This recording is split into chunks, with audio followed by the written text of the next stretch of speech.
E aí, pessoal? Estamos aqui para mais um vídeo do canal, dessa vez na série de minhas partidas, né? Mas antes da gente começar, deixa o like e se inscreva no canal aí para ajudar a gente a crescer. Então vamos lá. Essa semana é a semana de Floripa Open e eu vou trazer uma partida do primeiro Floripa Open que eu joguei. Na verdade, foi a primeira edição, né? Em 2015. No fim, eu tirei o terceiro lugar, atrás do grande mestre Andrés Rodrigues, do MI Molina, e eu fiquei em terceiro ali com 8 pontos em 10.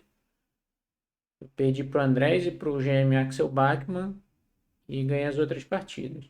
E tem uma partida que é muito memorável para mim, partida da oitava rodada contra o Assir Calçado do Paraná, 233 na época, jogador forte.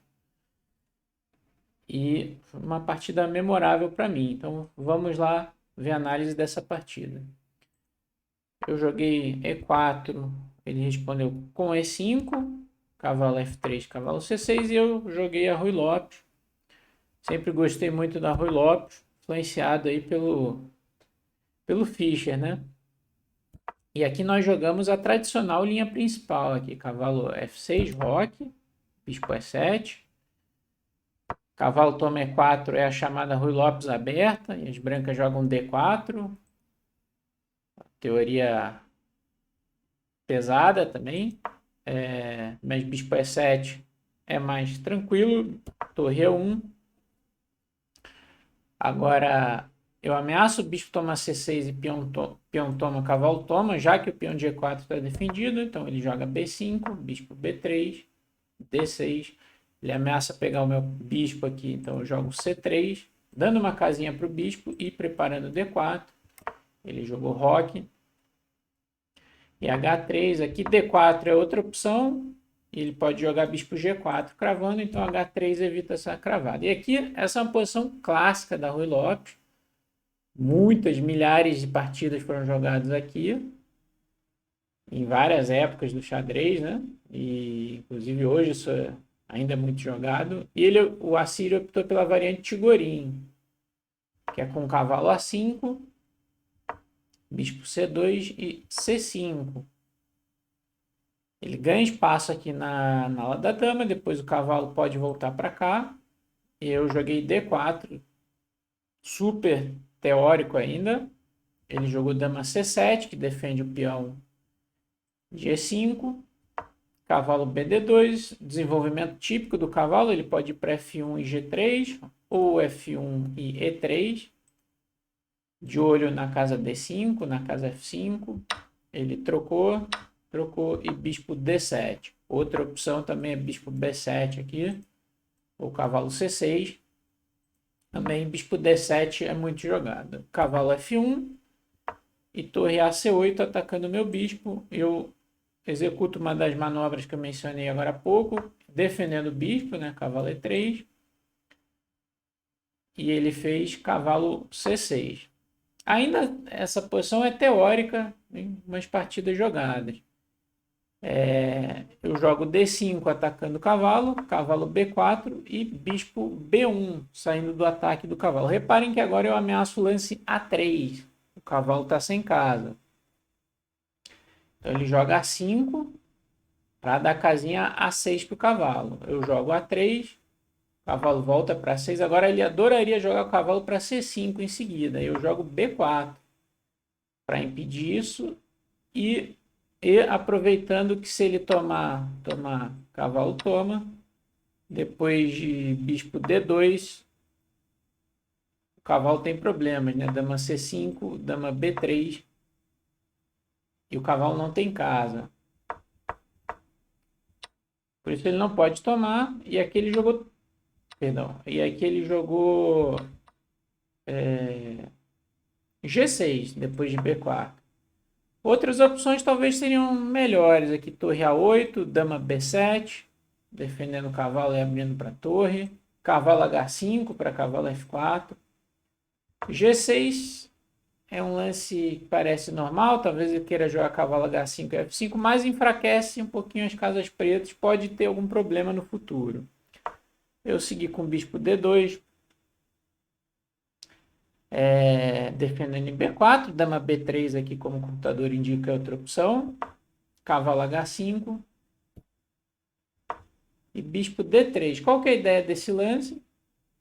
Não só fazer pressão em B5, esse peão é um ponto vulnerável nessas posições para as pretas, mas depois de cavalo F4, voltar o bispo para F1. E depois eu posso expulsar o cavalo com rei H2 e G3, né? Esse peão está defendido, ele vai ter que voltar. Ele jogou dama B7, um lance que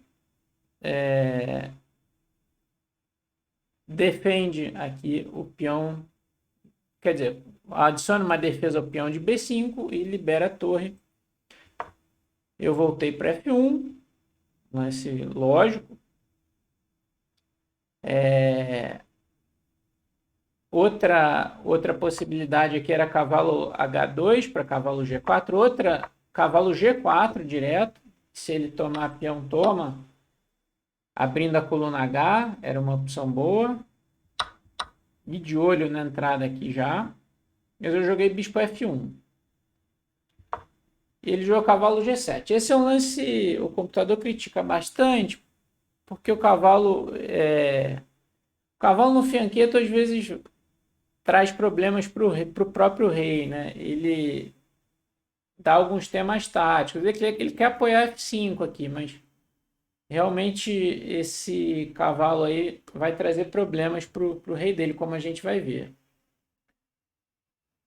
Eu joguei cavalo G4. O computador preferia tomar o peão, mas eu não queria tomar aquele peão nunca, porque ele traz o cavalo para cá, tá?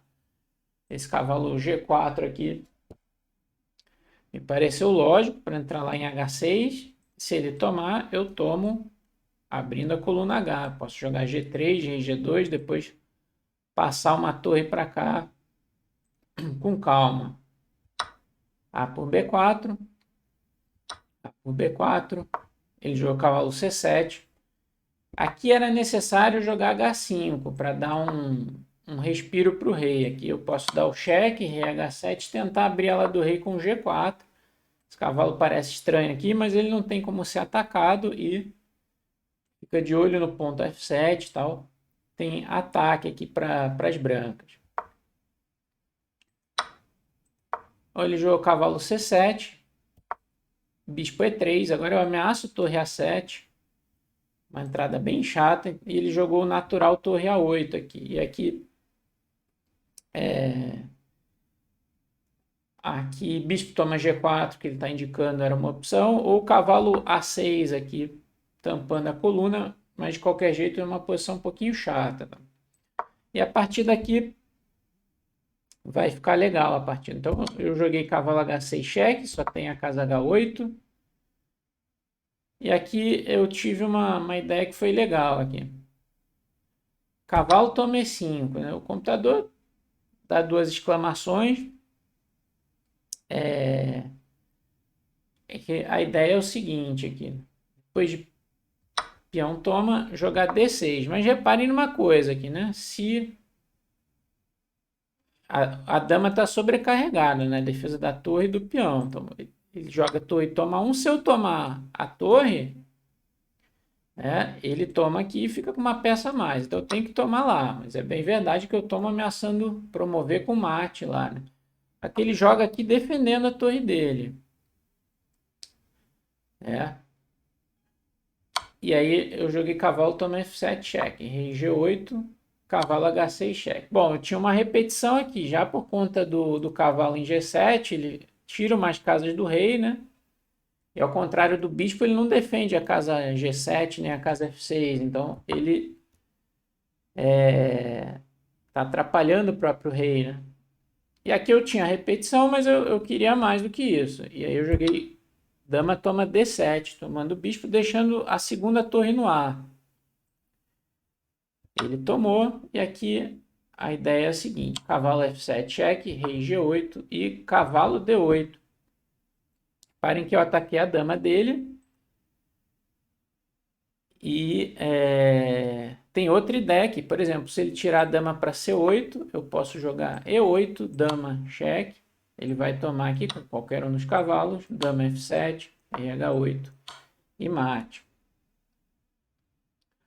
Portanto, ele tem que deixar essa dama no ar. Aqui ele jogou torre de A1 para tomar meu bispo aqui que está cravado. Só que eu posso tomar a dama dele. Ele jogou aqui bloqueando meu peão. O bispo não vai fugir, né? O bispo aqui de F1. E eu joguei bispo B6, tacando o cavalo de C7, querendo eliminar um dos cavalos e promover ele. Ele tomou, rei H2, e jogou aqui atacando minha dama. Só que agora eu tirei dama C6, renovei a ameaça de bispo toma C7, ele atacou com a torre a minha dama. Eu joguei o cavalo que estava lá em B7 para C5, renovando novamente a ameaça de bispo toma C7, e ele jogou torre D6, atacando minha dama. E aqui eu joguei dama por C7, agora eu devolvo a dama por 2 peças. Nesse momento tenho 2 qualidades a menos, mas estou promovendo aqui e atacando a torre, né? Reparem que ele não tem torre E6, porque o meu cavalo domina a casa E6, né? Ele jogou rei F7, eu tomei a torre, torre D1, e eu joguei cavalo B7, defendendo o bispo, que mantém a defesa do peão, e aqui ele abandonou a posição. Eu tenho 2 peças pela torre, 2 peões a mais, esse peão na sétima, a tendência aqui é de uma vitória rápida com bispo C5 e etc. Então essa foi uma partida memorável, né, do primeiro Floripa Open. Só a precisão dessa partida foi de 94,9% das brancas, 88,2% das pretas, né? Segundo aí os engines aí. Então, mas foi uma partida memorável aí do primeiro Floripa Chess Open 2015 que eu queria trazer aqui para vocês nessa semana de Floripa Open. Então é isso, pessoal. Deixem seu like, compartilhem, se inscrevam no canal, compartilhem o vídeo e até o próximo vídeo.